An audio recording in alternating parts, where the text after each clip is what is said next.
Gregory Hill is the Chief Administrative Officer and Dean of Faculty at the University of Utah, Asia. He joins us now from Incheon in South Korea. Gregory, thank you so much indeed for your time. What are the worst possible implications for a second Trump term and his continuing aggressive position towards Beijing?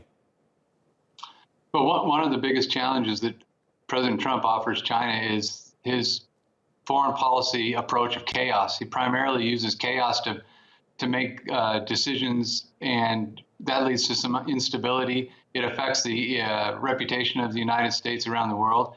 And I really think it's the citizens in China who, some really want him to be reelected. They feel like that chaos could lead to opportunities, but others, mainly those elite, those who have interactions in business dealings with the United States, I think they might prefer Joe Biden as president, because he could lead to at least some stability and some predictability in the way he deals with the economy and with foreign policy and so forth. Has he been a reliable ally, Donald Trump, particularly to South Korea and Japan? Well, Donald Trump has been favorable to South Korea, specifically in Japan as well. I think Donald Trump and the current Korean president are on the same wavelength when it comes to North Korea. I think that the primary feeling in South Korea is that they're okay with Donald Trump as president. But, you know, with Japan, I can't say for sure, but I know that in South Korea, if Donald Trump got reelected, there's a portion of South Korea that would be okay with that.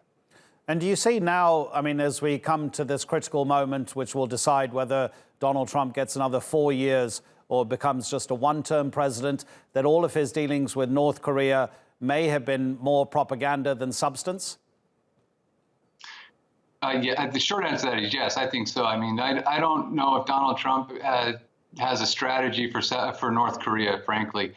I think he uses North Korea as an opportunity to show his strength, but also an opportunity that is aligned him closely with the South Korean presidency.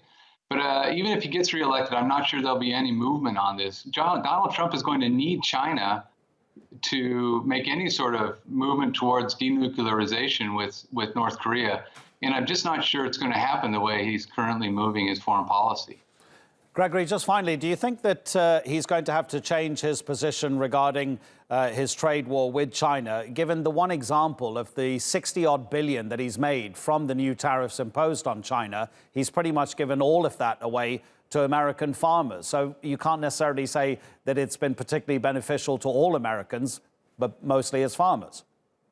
Yeah, no, that's a great point. I don't think he will change his strategy. I think the strategy that he has, a strong arm, high tariff, redistribution strategy, I think he'll stick with it if he gets reelected.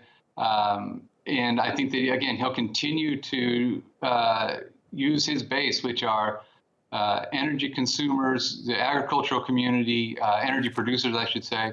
And that'll be his approach when it comes to tariffs with China as well, I'm sure of it. Gregory, really appreciate the analysis. Thank you so much indeed. I know you're watching as closely as anybody else is, because this election is going to affect the entire world, however it turns out, whether it's Donald Trump or Joe Biden.